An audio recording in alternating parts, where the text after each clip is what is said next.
Hello बच्चों। आज हम वीडियो में इतिहास विषय के बीए पार्ट फर्स्ट के द्वितीय पेपर विश्व का इतिहास के ऊपर चर्चा कर रहे हैं। आज का हमारा जो टॉपिक है वो है द्वितीय विश्व युद्ध के परिणाम। इसके पहले वाले वीडियो में हमने इसके कारणों पर चर्चा की थी। आज के इस वीडियो में हम इसके परिणामों को देख रहे हैं। हमने कारणों में पढ़ा था कि प्रथम विश्व युद्ध की समाप्ति के 20 वर्ष के पश्चात दूसरा विश्व युद्ध हुआ था और ये माना गया था कि ये एक विराम था, शांतिपूर्ण विराम था और उसके पश्चात ये युद्ध हुए और युद्ध के कई कारण थे, जैसे कि वर्साई की अपमानजनक संधि, तानाशाहों का उत्कर्ष, तानाशाहों में जैसे हिटलर, मुसोलिनी, फ्रैंको, ये सब थे। अल्पसंख्यक जातियों का असंतोष, राष्ट्रों के बढ़ते हुए स्वार्थ, विश्व का दो गुटों में विभाजन, जो राष्ट्र संघ बनाया गया था वो निर्बल सिद्ध हुआ, निःशस्त्रीकरण के लिए जो प्रयास किए गए थे वह असफल रहे। इसी तरह से मित्र राष्ट्रों में जो मतभेद हो गए थे, आंतरिक मतभेद, तो ये सारे कारण जो है द्वितीय विश्व युद्ध के बने। और 1 सितंबर 1939 को जब हिटलर ने पोलैंड पर आक्रमण कर दिया तो ब्रिटेन और फ्रांस ने जर्मनी को युद्ध बंद करने की चेतावनी दी, किंतु जर्मनी ने उसकी कोई भी बात नहीं मानी। अब फिर क्या हुआ कि 3 सितंबर को ब्रिटेन और फ्रांस ने भी जर्मनी के विरुद्ध युद्ध की घोषणा कर दी। तो इस प्रकार से जो ये द्वितीय विश्व युद्ध प्रारंभ हुआ उसने फिर एक बार पूरे विश्व के देशों को युद्ध में धकेल दिया। अब इसके क्या परिणाम निकले इस पर हम आप चर्चा करेंगे कि द्वितीय विश्व की समाप्ति से इतिहास में एक युग का अंत हो गया। ये युद्ध मानव इतिहास का सर्वाधिक क्रूर, भयानक और विनाशकारी युद्ध था। युद्ध में संलग्न सभी राष्ट्रों ने अपने वैज्ञानिक अनुसंधानों का प्रयोग किया। इसकी वजह से दोनों ही पक्षों को भारी क्षति उठानी पड़ी, क्योंकि विनाश का सबसे अधिक जो दृश्य था वो सोवियत रूस का हुआ, क्योंकि रूस को बार बार कहने पर भी पश्चिमी राष्ट्रों ने 1944 तक धुरी राष्ट्रों के विरुद्ध अपना दूसरा मोर्चा नहीं खोला और जर्मनी का प्रहार सबसे ज्यादा उसको ही सहना पड़ा। तो इस प्रकार ब्रिटेन और फ्रांस को भी भारी हानि उठानी पड़ी, फिर भी उनकी जो क्षति थी रूस की तुलना में थोड़ी सी कम थी। पराजित राष्ट्रों ने जो क्षति उठाई उसकी तो कल्पना ही नहीं की जा सकती। तो आज के हम इस वीडियो में द्वितीय विश्व युद्ध के क्या परिणाम निकले उस पर चर्चा करेंगे। पहला तो हम यही परिणाम हुआ कि यूरोपियन जो प्रभुत्व था उसका अंत हो गया, क्योंकि ये जो द्वितीय विश्व युद्ध था ये विश्व इतिहास का निर्माता हो गया और इसने यूरोपीय राष्ट्र की आर्थिक और राजनीतिक दृष्टि से जो राष्ट्र थे, यूरोपियन राष्ट्र, वो अब अपाहिज हो गए थे। विश्व समाज को अनुशासित करने वाला जो यूरोप था वह अब समस्या प्रधान हो गया था।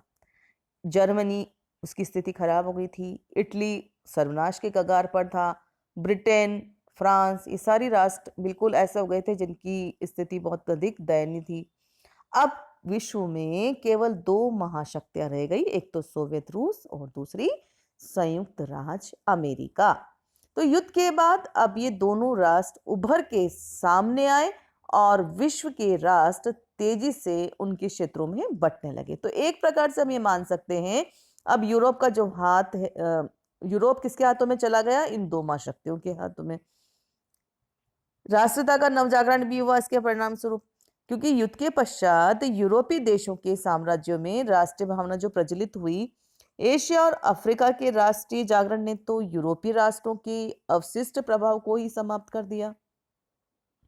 जो पराजित राष्ट्र, जर्मनी, इटली, जापान, इनके साम्राज्य तो छिन गए, किंतु जो विजयी राष्ट्र थे वे भी अपने साम्राज्य की रक्षा नहीं कर सके। तो परिस्थितियों से विवश होकर महायुद्ध के बाद ब्रिटिश सरकार ने अपनी नीति में परिवर्तन किया और उसने क्या करा? भारत, बर्मा, पाकिस्तान, मलाय, मिस्र, इन देशों को स्वतंत्रता प्रदान की। अफ्रीका के अनेक देशों को भी स्वतंत्रता प्राप्त हुई। फ्रेंच हिंद चीन में भी फ्रांसीसी साम्राज्य समाप्त हो गया। कंबोडिया, लाओस, वियतनाम ये स्वतंत्र हुए। हॉलैंड के जो उपनिवेश थे, जावा, सुमात्रा, बोर्निया आदि ने हिंदोशिया नामक संघ राज्य की स्थापना की और वह भी स्वतंत्र हो गया। जर्मनी दो भागों में विभाजित हो गया। पश्चिमी जर्मनी जो था मित्र राष्ट्रों के प्रभाव में आ गया और पूर्वी जर्मनी पर रूस का प्रभाव स्थापित हो गया। जापान के क्यूराइल द्वीपों एवं दक्षिण सखालिन पर रूस का अधिकार हो गया। तो इस प्रकार जो है पूरे यूरोप में राष्ट्रीयता का जागरण हुआ। दो शक्तिशाली गुटों का उत्कर्ष भी हुआ। मैंने अभी इसमें आपसे चर्चा की थी, दो शक्तिशाली गुट, क्योंकि इससे क्या जब शक्ति संतुलन था पहले का वो अब चेंज हो गया। पहले कौन सी थी? दो प्रमुख फासिस्ट शक्तियां, जर्मनी और इटली, उनका क्या हुआ? अंत हो गया। फ्रांस अपने विनाश के दहलीज पे खड़ा था। ब्रिटेन की स्थिति भी पहले जैसी नहीं थी, क्षीण हो गई थी, और फिर भी वो महाद्वीपीय युद्धकालीन शक्तियों से बच गया था। और अब रूस जो था वो बचा। रूस को विशाल प्रदेशों की उपलब्धि मिली, अनेक पड़ोसी देशों पर उसकी आर्थिक नीतियों का प्रभाव पड़ा। अब उसकी सीमाओं में भी वे सभी देश सम्मिलित हो गए जो किसी समय जारकालीन रूस में सम्मिलित थे। तो प्रथम विश्व युद्ध के बाद रूस को जितना अपमान सहना पड़ा, अब उसका उतना ही सम्मान बढ़ गया। इसी तरह से सोवियत रूस अब ऐसा मतलब अस्त व्यस्त सब देश थे, और जो रूस था एक जोश से या अच्छे उसमें उभरा। इसी तरह से संयुक्त राज्य अमेरिका का विशेष नुकसान नहीं हुआ। आर्थिक दृष्टि से विश्व का सर्वाधिक संपन्न राष्ट्र बन गया, और विश्व के सभी पूंजीवादी राष्ट्र अमेरिका की सहायता से अपनी अर्थव्यवस्था ठीक करने का प्रयास करने लगे। तो इस प्रकार युद्ध के बाद विश्व में शक्ति के दो प्रमुख केंद्र बन गए, सोवियत रूस और अमेरिका। ठीक है। इसी तरह से युद्धोत्तर विश्व में सिद्धांतों का संघर्ष हुआ। द्वितीय विश्व युद्ध के बाद विश्व में सिद्धांतों और आदर्शों पर बल देने की प्रवृत्ति बनी। युद्धोत्तर विश्व में विभिन्न सिद्धांतों और विचारधाराओं ने सिर उठाया। कुछ में तो साम्य था, कुछ में परस्पर विरोध। युद्धोत्तर विश्व में विभिन्न विचारधाराएं पल्लावित होती गई और अपनी शाखाओं और उपशाखाओं का विस्तार करती गई। अमेरिका ने उदारवादी नीति अपनाई और आर्थिक दृष्टि से जो पस्त राष्ट्र थे उनको सहायता प्रदान की। दूसरी ओर उसने पिछड़े हुए एशियाई राष्ट्रों को भी सहायता दी। इस विचारधारा को अमेरिकन उदारवाद की संज्ञा दी जाती है। सोवियत रूस ने साम्यवाद का सहारा लिया और उसका एकमात्र लक्ष्य साम्यवाद का प्रसार करना था। उसने किसानों का समर्थन किया, पूंजीवादियों का विरोध किया और अपने आकर्षक विचारों से साम्यवाद की ओर सबका ध्यान आकर्षित किया। तो पराधीन राष्ट्रों को साम्यवाद ने स्वाधीनता का आश्वासन दिया। उनमें साम्राज्यवाद और उपनिवेशवाद के विरुद्ध कटु प्रचार करके राष्ट्रीय भावनाओं को जागृत किया। अपने आकर्षक आर्थिक सिद्धांतों से एशिया और अफ्रीका के अनेक देशों को अपने प्रभाव में लाने में सफलता प्राप्त की। तो रूस और अमेरिका कट्टर शत्रु हैं। अमेरिका पूंजीवादी देशों ने साम्यवाद के बढ़ते प्रभाव का विरोध किया। इस प्रतिक्रिया के परिणाम स्वरूप पूरा जो विश्व है साम्यवादी और पूंजीवादी दो खेमों में विभाजित हो गया। अच्छा, इस युद्ध के परिणाम स्वरूप शीत युद्ध का भी आरंभ हुआ। शीत युद्ध, अब अच्छे से सुने आप। शीत युद्ध द्वितीय विश्व युद्ध के बाद हमने जैसा पढ़ा कि अब दो शक्तियां रह गई थी, रूस और अमेरिका, क्योंकि नाजी जर्मनी को कुचलने की समान स्वार्थ भावना के कारण दोनों शक्तियों में मैत्रीपूर्ण संबंध तो रहे, किंतु कुछ समय बाद वापस इनके आपस में जो मतभेद थे वो चालू हो गए। तो दोनों पक्षों की विचारधाराओं में विरोध तो पहले से ही था और युद्धकाल के बाद दोनों एक दूसरे को संदेह की दृष्टि से भी देखने लगे थे। साम्यवादी रूस युद्धकाल में अपने जो प्रभाव बढ़ा रहा था और पाश्चात्य देश उसे रोकने का प्रयत्न करने लगे। पाश्चात्य देशों ने भी रूस को युद्धकाल में उतना सहयोग नहीं दिया जितना उसे देना चाहिए था। तो दोनों पक्षों में खुलकर एक दूसरे पर आरोप लगाए। साम्यवादी देशों का केंद्र रूस बना तथा साम्यवादी विरोधी देशों का नेतृत्व अमेरिका ने किया।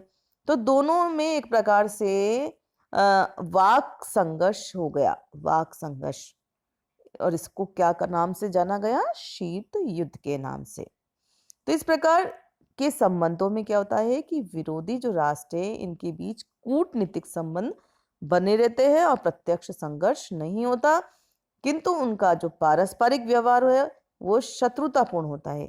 दोनों पक्ष अपने भाषणों में, समाचार पत्रों के माध्यम से एक दूसरे पर आरोप लगाते रहते हैं।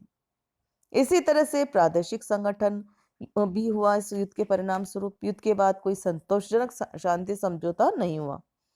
संयुक्त रूस और अमेरिका के बीच जो चल रहा था वो शीत युद्ध का अखाड़ा बन गया था। फलतः दोनों ही अपनी भावी सुरक्षा के लिए प्रादेशिक संगठनों की ओर अग्रसर हुए। एक ओर तो अमेरिका के नेतृत्व में पश्चिमी राष्ट्रों ने साम्यवादी राष्ट्रों के चारों ओर सुरक्षा संगठनों का घेरा डालकर साम्यवाद पर अंकुश लगाने की चेष्टा की, तो दूसरी ओर रूस ने अपनी पश्चिमी राष्ट्रों के बीच साम्यवादी सरकारों की स्थापना करके सुरक्षा व्यवस्था को सुदृढ़ बनाने का प्रयत्न किया। अब इसमें क्या बना गया सुरक्षा संगठन में? नाटो, सैटो ये बनाए गए। बगदाद पैक्ट, साम्यवादी सुरक्षा संगठनों में वार्सा पैक्ट प्रमुख है। निशस्त्रीकरण भी किया गया इस युद्ध के पश्चात, क्योंकि द्वितीय विश्व युद्ध के पश्चात शस्त्रीकरण का संभावना बढ़ने की समस्या हो गई थी और नए नए अस्त्र शस्त्र, अणु बम जैसे शस्त्रों का प्रयोग हुआ था।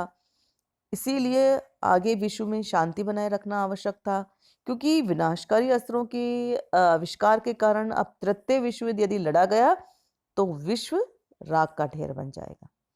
इसीलिए युद्ध के बाद अंतर्राष्ट्रीय क्षेत्र में अस्त्र शस्त्रों को सीमित करने पर गंभीर रूप से विचार किया गया और इसके लिए सभी प्रकार से प्रयास किया गया। रूस और अमेरिका के बीच भी जब प्रश्न गंभीर हो गए, लेकिन वे भी निशस्त्रीकरण के संबंध में एक मत थे। सभी चाहते थे कि अब निशस्त्रीकरण हो, तो इसको स्वीकार भी किया गया। संयुक्त राष्ट्र संघ की स्थापना हुई। सबसे मेन बात कि द्वितीय विश्व युद्ध की विभीषिका से जो राष्ट्र संघ का हमने पढ़ा ना, तो सभी राष्ट्र अब आतंकित थे और युद्ध की भीषण तांडव ने विचारशील राजनीतिज्ञों को मानव जाति की रक्षा के लिए, शांति और सुरक्षा बनाए रखने के लिए एक अंतरराष्ट्रीय संगठन के निर्माण की आवश्यकता अनुभव कराई। पश्चिमी यूरोप और अमेरिका पिछले राष्ट्र संघ से एक अलग संगठन चाहते थे और जो युद्ध काल में ही इसकी स्थापना का प्रयास प्रारंभ हो गया था। अक्टूबर 1943 में मास्को सम्मेलन में सामान्य सुरक्षा के लिए एक अंतरराष्ट्रीय संगठन स्थापित करने पर के विचार को स्वीकार किया गया और अप्रैल जून 1945 को सैन फ्रांसिस्को में सम्मेलन हुआ और इसको अंतिम रूप दिया गया। इसके बाद 24 अक्टूबर 1945 को संयुक्त राष्ट्र संघ के विधान को लागू किया गया। तो आपको ये सारे परिणाम समझ में आएंगे। हम निष्कर्ष रूप में यह कह सकते हैं कि द्वितीय विश्व युद्ध के प्रभाव से विश्व का कोई भी राष्ट्र अछूता नहीं रहा। यहाँ तक कि जो देश तटस्थ रहे वो भी इसके प्रभाव से मुक्त नहीं रहे और युद्ध के परिणाम स्वरूप शक्ति संतुलन ब्रिटेन के हाथों से निकलकर अब अमेरिका के हाथों में आ गया। वैज्ञानिक आविष्कारों की दौड़ आरंभ हो गई। शांति को बनाए रखने के नाम पर अब नए नए अस्त्र शस्त्रों का निर्माण होने लगा। तो इस प्रकार से ये सारे हमने आज की इस वीडियो में परिणामों पर चर्चा की। धन्यवाद।